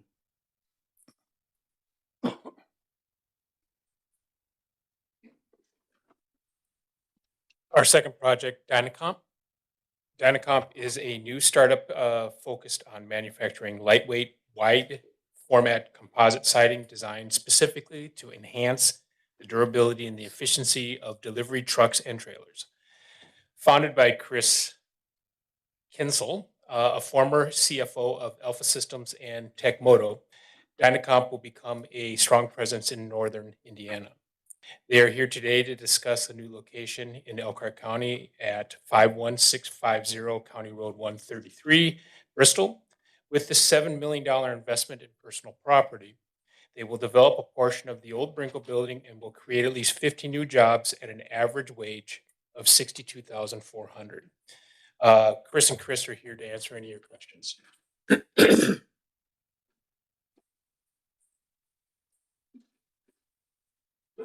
Good evening, Chris Kinsel, my business partner, Mark LeCount, and I have been longtime business owners here in Elkhart County. And we're doing a startup here. Initially, the composites will focus on RV, marine, kind of the bread and butter here in Elkhart County. But our midterm plans and immediate plans also are for the transportation industry. Truck boxes, can even be used in cargo trailers, but residential construction and commercial construction are where we think these panels have a lot of legs and a lot of growth opportunities. So this is all business personal property tax. Correct. We're leasing an existing facility. And it's 3 years on the resolution. I got a question for Chris, I guess, with regards to this property. Why don't you come up here so I can hear you? If I remember correctly, we gave a tax phase in for, what was the name of it? Brinco. Grinco on that Bristol, property. Indiana company. And in reviewing their reports, we had them report to us several times because they were not meeting the requirements on employees. And in fact, they ended up going out of business. What's the status, or maybe we've got record here of that, the abatement that they were given? And I understand that that building is owned by somebody else and these companies are going to be leasing. That's correct. From an owner. What obligation does the owner have on those abatements that were already given on that property? I believe, and Attorney Olson could provide clarity, after the first year, I believe we found them non-compliant in the second year. The one point I could make about the building is that the building originally, prior to Brinco moving in, it was in very poor condition. I believe it was evaluated at about $7 million or so. And then after Brinco came in, the valuation of the building was significantly higher, probably 3 or 4 times that. I don't know what the most recent assessed value was. They invested a ton of money to get the facility where it needed to be. Unfortunately, I can't answer that accurately. I'd have to go back and ask Attorney Olson and do a little more research. But I don't believe that they received benefit beyond the first year. Okay. For the real property. I know I toured that facility with you back when they were sure did. Full operation, and I saw they were putting a lot of money in there with that foundry equipment. But I'm just curious what happened. Well, I can't speak other than to say I believe that there were certain parts of that. Originally, when we discussed that with them, there were going to be 21 automated cells in that facility. I would guess possibly half of them were completed when you and I were there, and they were, flashing off stuff off the castings with torches and grinding. That was originally intended to be a automated process. There was some technology problems in getting that because of the lighting and metal with imaging systems. Don't necessarily see that real well. But I believe the owner of the company, there was a situation with the death of one of the primary partners, and he decided to liquidate the company, is what I believe. But I don't know that for sure. So I guess the short answer to that is that phase in under a previous owner or shouldn't have any effect on these requests. No, and I believe it was very short duration because, we were there, and then shortly thereafter, we were there when it was pretty fresh. They were gone. Yeah, they were gone. Yeah, thank you. Sorry about that interruption, but. No, that's.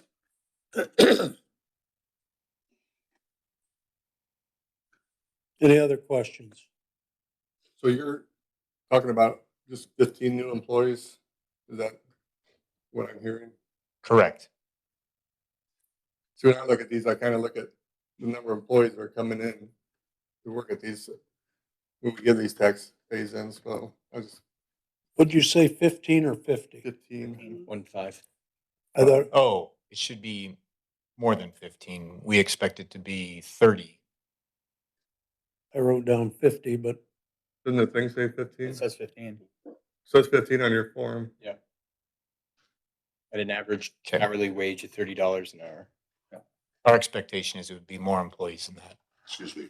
If I could just make a point, we always ask companies to be conservative on their labor. We'd rather do that versus under promise and over deliver versus the other scenario. Right. So- But then we have to take that into account. Right. like, you know, I understand that. So like when he comes back in 2 years and, if he has 50 on it, he comes back in 2 years and only has 10 or 15, then we could take it away because he did fulfill his. Yeah, right. I might rather have more of a true figure than you say be like real conservative. 15 to 30 is a long difference, We didn't say to mislead, we just said we'd rather be conservative in our estimate. Yeah, no, but again, you can't be conservative in the estimate that's going to be on paper that has to live up to. And then use it as kind of a sword as well. Like, well, you can't hold me to it. Like it goes both ways. So if we put it down, then yeah. So that has to be a consideration. My concern is just the business personal property tax with SEA 1 and the changes they've made. It's the same thing that I keep having issues with. I'm more inclined if somebody wants to build to put, to give an exemption to help facilitate that, the investment portion. In this case, the investment will come in, be depreciated, and it'll at some point here go to zero. We'll miss out on that. So I'm going back and forth on it, but These will be 7 to 10-year assets, not 3-year variety. and it's a 3-year. Fair argument.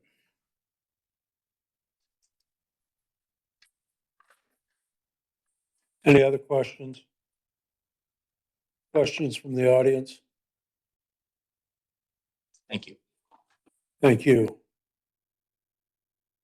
Do we need a motion before you do your explanation? Or I can describe the declaratory resolution, then you can decide if you'd Okay. like to All right. take action on it. That sounds The good. declaratory resolution, Steve Olson, County Attorney. The declaratory resolution designated economic revitalization area and qualifying certain personal property for property tax phase-in has the following characteristics. This has an estimate of the value of the personal property consisting of new machinery and equipment at $7 million. Estimate of the creation of 15 new full-time positions, as noted previously. Those positions are expected to have a salary of $936,000. This is itself a declaration of the economic revitalization area, just a personal property tax deduction. Have maps of the areas where this will be occurring with a designation of the area to remain in place until December 31, 2027. Again, that's the period of time they have to make the improvements, or in this case, to purchase the equipment. The time period for the deduction is a 3-year deduction. It is subject to Dynacomp executing an agreement, agreeing to these terms, and agreeing to stay in operation at the proposed location in Elkhart County for a term of no less than 5 years. With that, the board can take whichever action they choose. Chris, I believe I asked you if this met our criteria for a tax phase-in, and you responded positively to that. Yes. Okay. So is there a motion?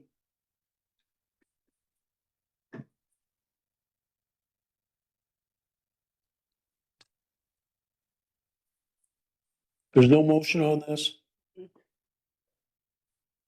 No, I wasn't asking you to.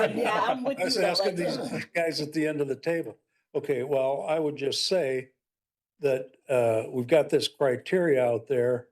And if this company meets the criteria, we should be thinking about a tax phase-in for them. So, of some kind. Just state my hesitancy for not making a motion and voting no on the first one. I got this full information 2 days ago. That's not enough time for me to evaluate all these forms that were turned in. I'm sorry. And so the only reason I'm voting no is because I need more time than 48 hours to look at all these documents that came flowing in over the last day or so. So that's why I'm not going to make a motion on it. Fair. That mine's on it's just business personal property tax. I haven't had a chance to look at it that closely, but they're pretty complicated, all the different papers that come with each of these. Well, I will say that we've got a fellow that's presenting this in the name of Chris Stager, and he knows what the criteria are for granting these tax phase-ins, and you know, and so, I mean, he's the one that's the expert on this, and maybe you're gonna be an expert, maybe not, I don't know. But we don't want to waste these gentlemen's time, and that's one reason I'm concerned about this. If there's a positive response that we're gonna act on this in a month, if it's gonna take us another month, that's one thing. But if there's a negative response, then I'm concerned about that. Doug, and I'm going to make a motion to approve, and here's my reasoning. We still have another month to do final. This just takes it to next month for our final vote. So I'll make a motion to approve. I've been in the same boat back. This is just the declaratory. Next month, we'll actually finalize it. So we have a month to, Tom's point, it hits everything, all the metrics. We still have another month, because I have questions as well. That's where I've been as well, Doug. But we have a month to actually ask those questions and decide. Nothing is being finalized today. Is this project started already, Chris? No, they're waiting for equipment. The building is, ready though. Is that? Accurate statement, correct. Yes. Okay, so we have a motion. Do we have a second? I'll make a second. Get the vote.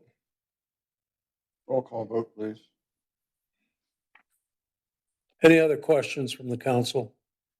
Questions from the audience? Okay, it's been moved and seconded to approve declaratory resolution CC 2026-11 for possible tax phase-in for Dynacomp. Could we have a roll call vote? Yes. Mr. Bielski? Yes. Mr. Clark? No. Mr. Graham? No. Mr. Hess, absent. Mr. Rietsecker? Yes. Mr. Yan? Yes. Mr. Stump? Yes. And that passes 4-2, so we'll hear that at the next council meeting in a month.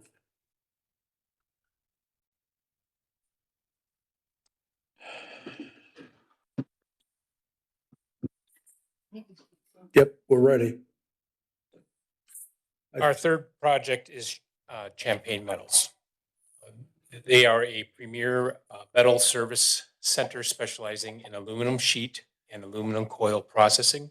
They are privately held, family-owned company with the primary commitment to service, stability, quality, and the reliability that customers require.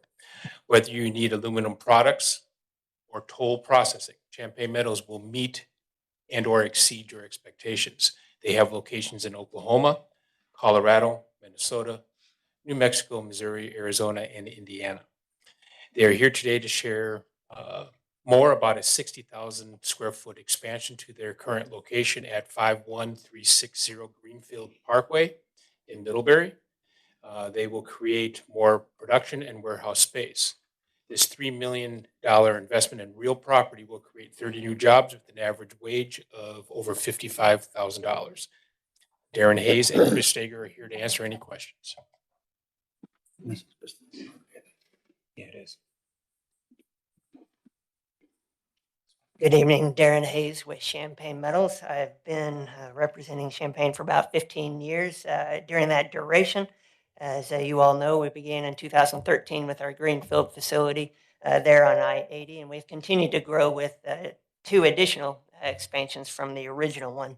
We are now looking to add a new addition of 60,000 square feet of primarily warehousing and production space to allow expansion into new product offerings for this region, tying into our corporate growth and acquisition strategies nationwide. There will be some equipment acquisitions that don't tie into this request today, but just to make you all aware, there will be some small equipment there for the processing parts that will go into this. But this addition and facility will also enable us to improve efficiencies in our existing facility. As we shared, we expect to grow by 30 employees over the next 3 years, and we appreciate your consideration. Questions?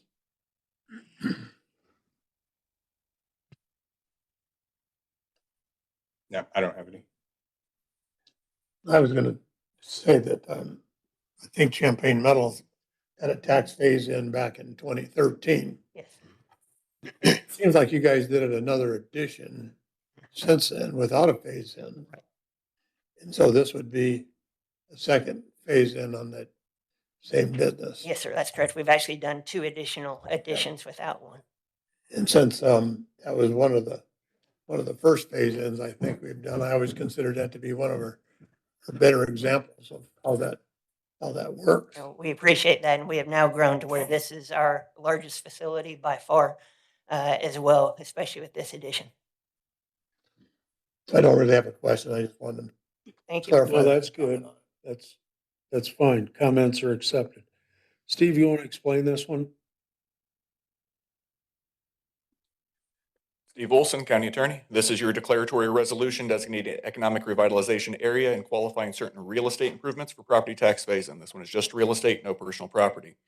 The redevelopment or rehabilitation of the real estate has an estimated value of $3 million, anticipated to have 73 employees retained with an additional 30 new full-time employees, creating an annual salary for the 30 new full-time employees at $1,651,080. This is the Declaration of Economic Revitalization Area. It is a redevelopment deduction, includes the maps of the area.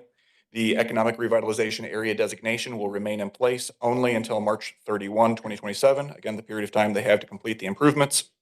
The time period for the reduction will be allowed for a 3-year period of time. So again, this is real estate, but based upon the criteria that was provided, this one's only a 3-year period of time. The effective date for this will take place after the hearing. It will be held at your public meeting on June 18, 2026, beginning at 4 p.m. in this room. They have to meet the obligations and sign the agreement as agreed upon and stay in operation at the proposed location in Elkhart County, Indiana for at least 5 years. Okay, thank you. Will we still be in this room? Probably not. Okay, so do we have a motion on this or any more questions first? I'll move to approve. Second. Roll call vote, please. Are there any more questions from the council? Questions from the audience? If not, it's been moved and seconded to pass declaratory resolution CC 2026-12 for possible tax phase in for Champagne Metals. Could we have a roll call vote, please, Brandy? Yes. Mr. Bielski? Yes. Mr. Clark?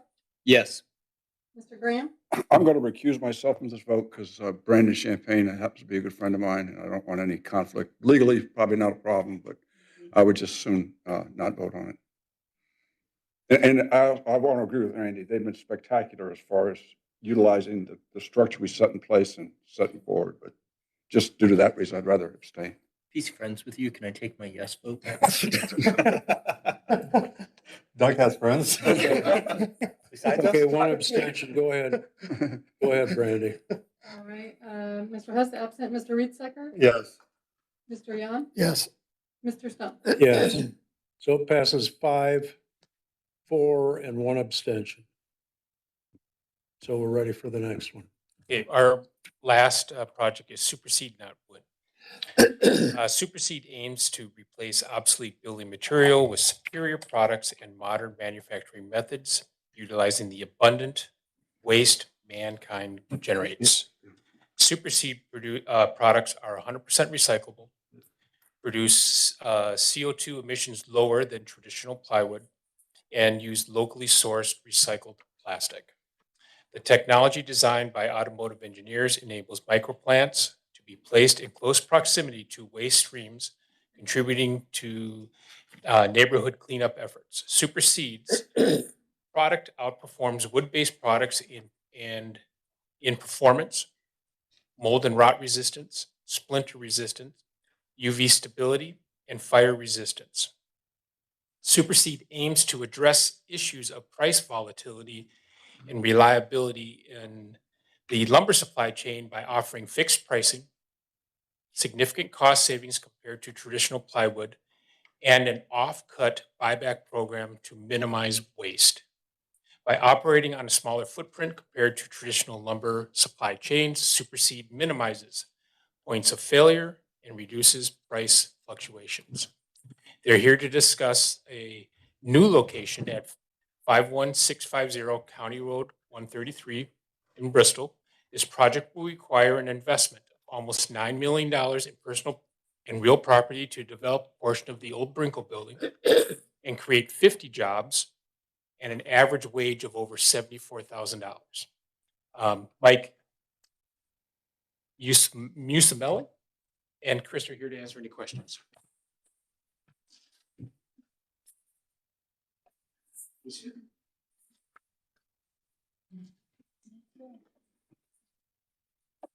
Is that?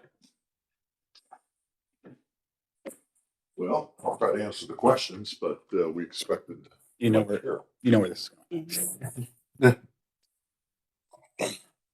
Questions for Chris? We like this because of the plastic waste stream, specifically. The wages were significant compared to what we see typically on a startup operation. It's a California-based company. I cannot explain why they're not here, but we will certainly find that out prior to the next meeting. Okay, so do we table this? I make a motion, we table it. Table, I have second. Is that fine with you, Steve? Yep. Okay, so it's been moved and seconded to table this request for declaration resolution CC 2026-13. All in favor? Do we need a roll call vote? No, not for me, no. All in favor, say aye. Aye. And opposed, say no, and we tabled that. Hey, Chris, have they started the project already, or are they? We were there about 6 weeks ago. They had not started it. We advised them not to start it prior to this action. So I can go visit them prior to the next meeting. The reason I've asked, I mean, we try to give these tax phase-ins to give them incentives to move to our area, but sometimes these tax phase-ins come and they're already started their project. This particular project, we were very much in a competitive situation. At one point, it was going to go to Greenville, and then they resized it for here, and we bounced the location around. They've lost a couple locations because they require climate control for their workers, and we were unable to deliver that in some other facilities we looked at. In the future, for me, that's something I would like to know is if the project has started already. Yeah, that makes a big difference to me. I agree, and I guess it's incentive versus reward. We always use that term in my office, so we'll investigate that for you.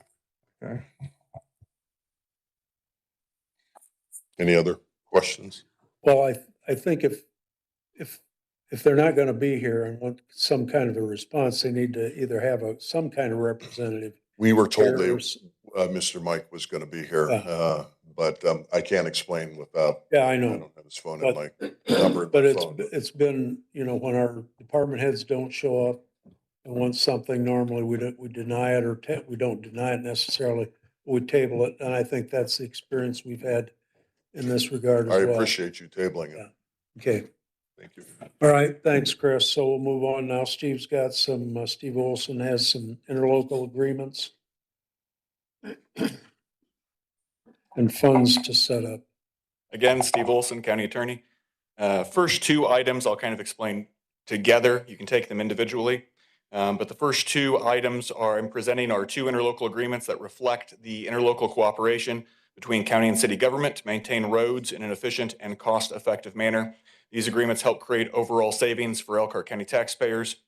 These projects are with respect to paving in areas that cross between the borders of the county and the cities. So we try and make sure that we can get the most competitive bids and work together on getting these projects paved. This one is for the mill and overlay on County Road 40 from Deerdorf Road to US Highway 33. This one is with the city of Goshen. The original preliminary cost estimate was $294,144.75. The county is serving as the lead agency. The city's share is 48%. The county's share is 52%, with the city having a maximum of $170,000 on the project. Following the project completion, each party will own and maintain those portions of County Road 40 that remain within their jurisdictional boundaries. That is the interlocal agreement for paving of County Road 40. This is very similar to the one we did on, recently on County Road 6 with the city of Elkhart, correct? This is a common practice Yeah. that we try and do to make sure Yeah. overall taxpayer dollars are saved within Elkhart County. Right. Move to approve. Second. Any other questions? Questions from the audience? It's been moved and seconded to approve an interlocal agreement of paving of County Road 40 with the city of Goshen. All those in favor say aye. Aye. And opposed say no, and that passes 6-0. The next item is consideration of interlocal agreement for paving of County Road 17. This is also with the city of Goshen. This is to mill and overlay County Road 17 from County Road 28, Peddlers Village Road, south to County Road 30, Basher Road. The original preliminary cost estimate was $1,840,501.52. Again, this is a locally funded project without federal participation. The county will be serving as the lead agency. The city shares 25%, the county shares 75%. The city's maximum contribution is $550,000. And following the project, each party will own the portion of County Road 17 within their jurisdictional boundaries. To approve. Second. Any questions? Questions from the audience? I guess I have a question because I wasn't paying attention. County Road 17, is this part of the new County Road 17? No, it's Reliance Road, really. It's from 28 past the fire station down to Basher. This is a mill and overlay of the existing County Road 17 portion over What there. we call Old County Road 17. Well, this is actually called Reliance Road. Reliance Road. Okay. Yeah. So is it in the city or in the county? This is in the county and within the city of Goshen. That's why we do the cost share like this. Or the interlocal agreement, I should say. Isn't it? So there are no questions. Another down farther south. So that part isn't called Old County Road 17. It's called Reliance Road. Okay. Okay, so no questions. We have a motion and a second. All those in favor say aye. Aye. And opposed say no, and that passes 6-0. Next item on your agenda is consideration of an interlocal agreement funding water modeling update project. You've heard much about this project as you've already done 2 appropriations tonight related to this project. This is with the town of Middlebury and the Redevelopment Commission for both the town and Elkhart County. This is a contracted project with Donahue and Associates, Inc. The estimate of cost was $80,800. The portion for Elkhart County is the $20,200 or 25% of the project as previously appropriated this evening. Questions? Move to approve. Second. Questions from the audience? If not, it's been moved and seconded to approve this interlocal agreement funding water modeling update project with Middlebury and other county offices. All those in favor say aye. Aye. And opposed say no, and that passes 6-0. Next item on your agenda is consideration and approval of ordinance number CC 2026-14. This is an ordinance of the Elkhart County Council establishing the surplus user fee fund for the Elkhart County Treasurer's Office. You guys are used to the process of establishing new funds. Often they're grant funds. This one's specifically for surplus user fees. You already have one for tax user fees. For surpluses, this one's, or for taxes, this one's for user fees. So like the others, the treasurer made the request on this. The auditor has recommended it. It is a separate and distinct fund, which will be known as Fund Number 2540. Treasurer will serve as your custodian. The auditor will serve as your auditing agent. The fund will be to use only for addressing overpayment of user fees, and those will be the only funds that go into this. Is properly accounted for the receipts and distributions of such user fee overpayments. It is a non-reverting fund. It can't be combined with an existing fund without establishing a new one? Correct. We have this for a very specific limited purpose. In order to make sure that we track as somebody has an overpayment, we can see the money come in, we can put it in here, and we can watch it go out, making it clear that it goes back to the citizens who have made the overpayment and not ever touching county funds. Move to approve. Second. Any questions? Any other questions from the council? Questions from the audience? Seeing none, it's been moved and seconded to approve CC 2026-14. All those in favor say aye. Aye. Opposed say no, and that passes 6-0. Next item on your agenda is consideration of ordinance number CC 2026-15, an ordinance of the Elkhart County Council establishing the Solar Economic Development Fund for the Elkhart County Commissioner's Office. This was recommended by the Commissioner's Office and, or requested by the Commissioner's Office, recommended by the Auditor's Office.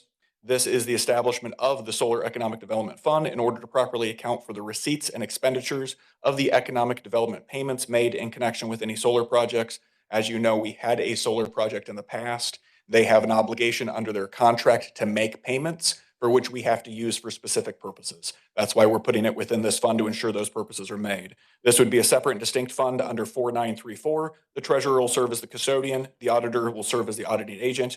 This must be used only for expenditures for government or public purposes that foster economic development within the county, and it is a non-reverting fund. Move to approve. Second. Any questions from the council? Questions from the audience? It's been moved and seconded to approve CC 2026-15. All those in favor say aye. Aye. Opposed, say no. That passes 6-0. Thank you. That concludes our normally scheduled business. And we're at the point where we allow audience comments and questions if they've signed up, and even if they haven't signed up. We have a 3-minute limit on that. And so we have some people that have signed up, and the first one is Christian Michael Smith.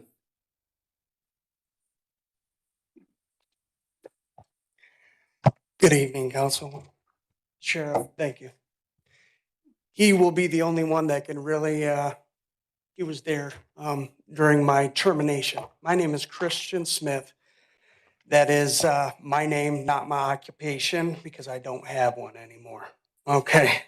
And I don't create Christians out of thin air. Tough crowd, huh? Pursuant the Whistleblower Federal Act, I'm going to be protected from retaliation from anybody, person, business that serves Elkhart County, does business here.